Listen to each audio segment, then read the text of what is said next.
Hello दोस्तों, राधे कृष्णा।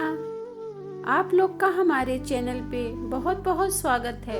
आज हम बात करेंगे मोक्षदा एकादशी के बारे में। इससे पहले अगर आप लोग मेरे चैनल पे नए हैं तो प्लीज़ मेरे चैनल को सब्सक्राइब कर दें, बेल आइकन को पुश कर दें ताकि मेरी वीडियो का नोटिफिकेशन सबसे पहले आप तक पहुंच सके।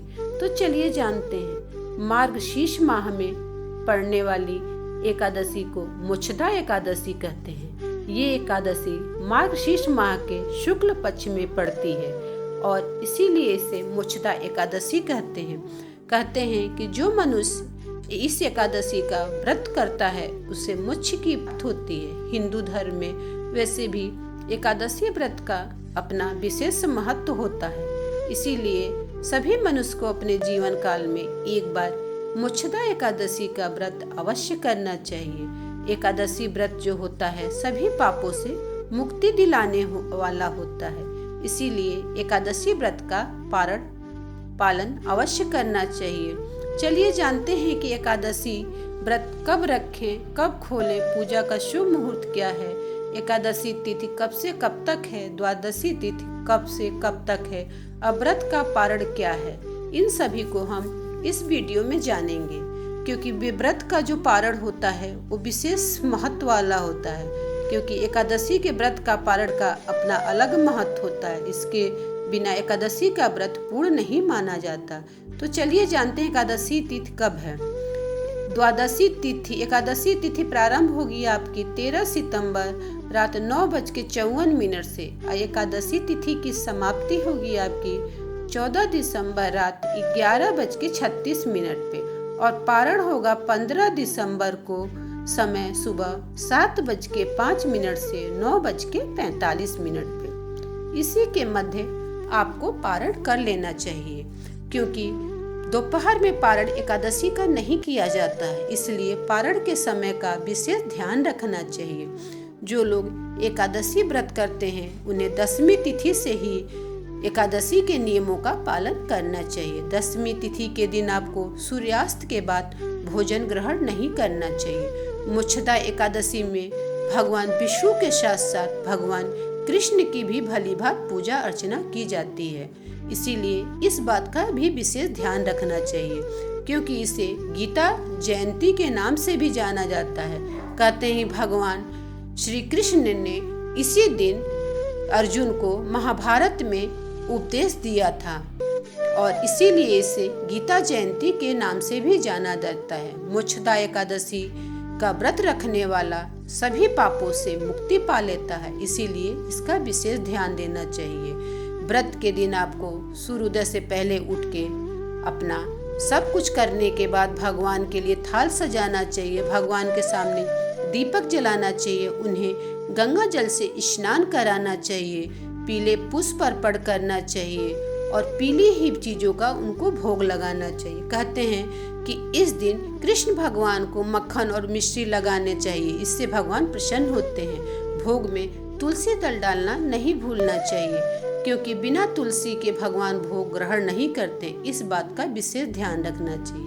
लेकिन एकादशी के दिन तुलसी दल को नहीं तोड़ना चाहिए, क्योंकि माँ तुलसी इस दिन विष्णु भगवान के लिए निर्जला व्रत रखती हैं, इस बात का ध्यान रखना चाहिए। जो व्रती एकादशी का व्रत करते हैं उन्हें एकादशी के दिन झूठ छल कपट से दूर रहना चाहिए, किसी की निंदा चुगली नहीं करनी चाहिए।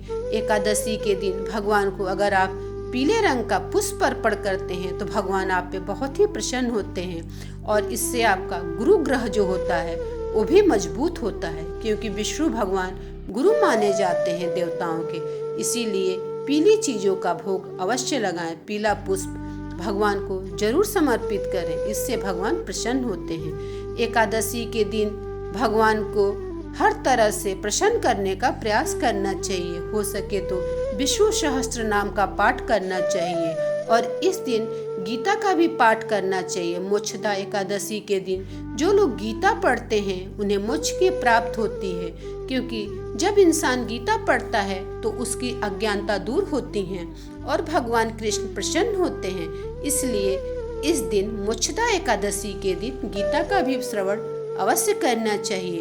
मोक्षदा एकादशी के दिन आपको मोक्षदा एकादशी की कथा भी सुननी चाहिए। कहते हैं कि इसकी कथा श्रवण करने से मनुष्य सभी बंधनों से मुक्त हो जाता है। उसे किसी प्रकार का जीवन में भय नहीं रहता। उसे सभी प्रकार से सभी ओर से लाभ ही लाभ होता है। और इस दिन विष्णु जी के साथ साथ माँ लक्ष्मी की भी पूजा अर्चना अवश्य करना चाहिए। भगवान को गंगा जल से शुद्ध करना चाहिए और मंदिर में भी गंगा जल का छिड़काव करना चाहिए। इस बात का विशेष ध्यान रखना चाहिए। एकादशी व्रत करने वालों को मांस मदिरा का उनके घर में प्रयोग नहीं होना चाहिए।